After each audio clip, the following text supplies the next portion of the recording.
You already know that we here. It's the Most Wise Chimes, and we are back. Hold on. Which intro should I give y'all today? Today. Nah, but yeah, man, we back, man. It's the Most Wise Chimes. You know what I'm saying?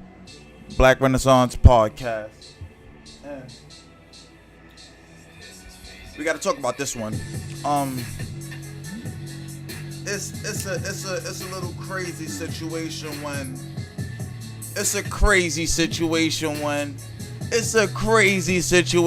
the Most Wise is defending white people. Oh man, Mercury must be in retrograde, or it's about to happen. The world must be upside down. I don't know what's going on, but white's been right. I ain't gonna lie. Listen, I tell y'all, man, I cannot tell a lie. I can't get up on here and bullshit y'all. I gotta give y'all the real. Even if it's to my detriment, I may lose subscribers. I may gain some. Who the fuck cares? You feel me? Because we don't do it for that. We do it for the motherfucking truth. We speak truth to power here. And at the end of the day, we gotta call a spade a spade. When a brother is wrong, we gotta let him know we wrong. And right now, Joe Budden is wrong. So recently he had ADAM22 on his podcast. And you know what's the crazy part? Let me tell you something.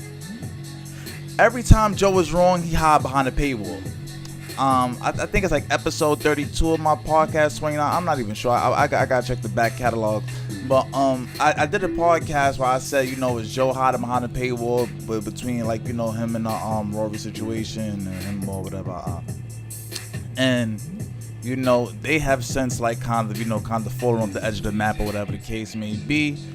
Joe is still here rocking with Ish and Ice, but Joe has never really been one that was in the in crowd. And I'm saying that respectfully, you know, maybe Joe was like late to the party, you know, or whatever the case may be, or most times not even invited to the party. But now he's in a good space, and he is financially stable, you know, but I don't think he has a foot in the culture. And let me explain this real quick before I get into like the certain parts of the video that we're gonna get into. When Joe had when Joe, what the hell? What the fuck they talking about? Who took out $600 on my shit? Oh, I was like, what? Oh, all right, my fault. Sorry about that. I thought I got an email saying niggas took $674 out my account. I'm like, whoa, what the fuck? Goddamn, Joe. No, I'm playing. But anyway, so Joe would have Maul and Rory, you know, kind of party, and Rory and them, they was doing Rory, shout out to Low Key, they was doing Henny Palooza thing or whatever the case may be, do say Palooza and all that goodness or whatever, right? And you know, after that, you know, after Joe kind of like lost these guests and these co-hosts or whatever the case may be, you know, Joe grabs up his friends and you know he tries to do what he do. He tries to, like, you know, kind of like save the ship or whatever the case may be. And he gets like these two older guys, Ish and Ice, one from like Twitter fame, I guess, like, you know, I don't remember him from Twitter, nothing like that, but I guess other old dudes who used to be on Twitter kind of remember the dude from Twitter, whatever the case may be. And you know,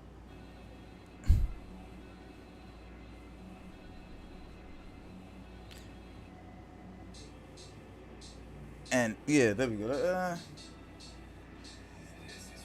Yeah, okay, my fault. Yeah, so Joe got these older guys for his show, whatever the case may be, Ish and Ice, and eventually, what they kind of go about doing is making the show a little bit older. Joe Budden always been like an R&B type of dude or whatever the case may be, but he loved hip hop.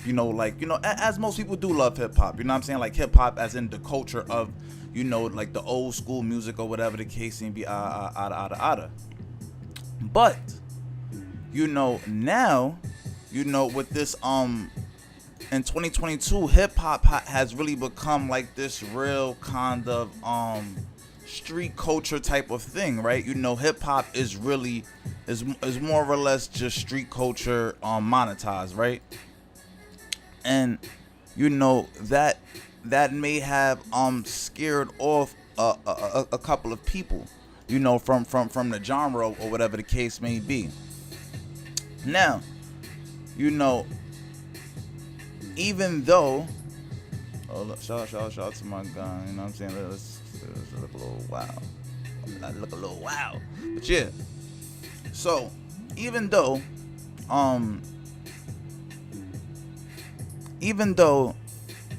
he got these little like older guys, whatever the case may be, and the show has great content. Joe Budden podcast has good content.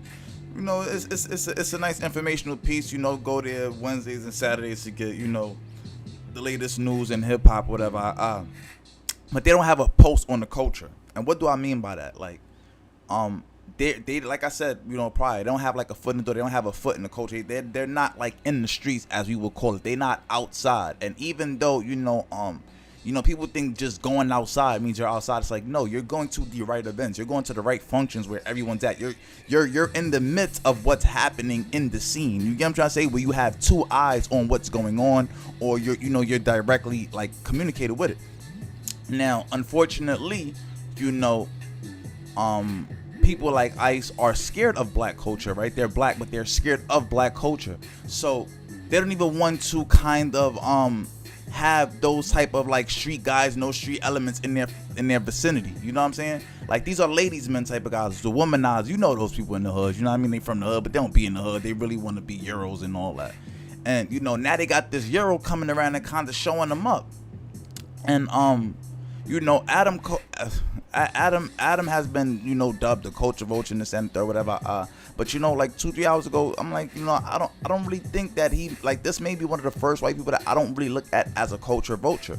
I feel like ADAM22 is very curious about black culture, and they was asking, and I'm gonna go to like certain different parts. It's like a long joint, and I don't want to be sitting here for 4 hours breaking it all down. Y'all could go watch the interview or whatever. Yeah, if I didn't see it, I'm gonna link it in the description. But I'm gonna show certain parts of it, and just give me like 30 seconds to finish this up. A little diatribe. And in the video they asked Adam like, oh, was you raised in the hood? How much black friends you had? Whatever.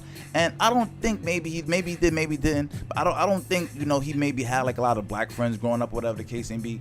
But now he's making it his duty. Like most white people, they're very like informative, research heavy people, study heavy people. They want to like know every detail. White people love the truth.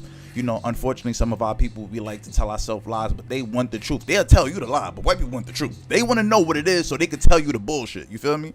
So I feel like now he's like really going in depth to try to like research every aspect of black culture, gang culture, conscious culture, whatever the case may be, and he's employing black people. But let's get into the interview and let's highlight certain parts that I found particularly interesting.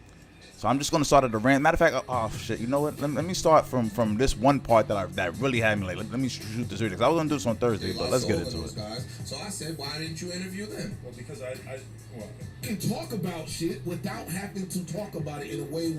The fact that you're able to find an example, I'll give you an example, and it's kind of recent. Right. Y'all can bleep the name if y'all need to. Y'all can bleep the name. I feel great about this. Y'all back here can bleep the name. Trying to get this out because I think we're out here. I don't think that you really made the point that you think. No, listen. Here's an example. Hold on, Joe. with this. Freddie Gibbs got into recent incidents. Right. we can't. And that's very, you know, I like how Adam was very self-aware. It's like towards the end of the interview or whatever the case may be, but Adam was very self-aware, saying like, yo, I don't think y'all did what y'all think y'all did. And you know, like I said, you know, sometimes when you put this bubble around yourself, right, and you're such a strong personality like Joe Budden's, a lot of people are not going to tell you anything that's going to set you off. You know, sometimes I could be a strong personality, so I know how it feels. But yeah, Joe, you did not get the intended result of this interview. Came in here and you can talk about shit without having. And Joe knew that. That's why he put his on Patreon only. He knew that. In a way where. And now he's on vacation to try to, like, you know what I'm saying? He don't care what he was saying because he just, you know what I'm saying? He living his best life or whatever. I'll leave it at that, man. Niggas out here projecting, man. 40 to the family, man. You already know 80 to the motherfucking bros, man. FBA all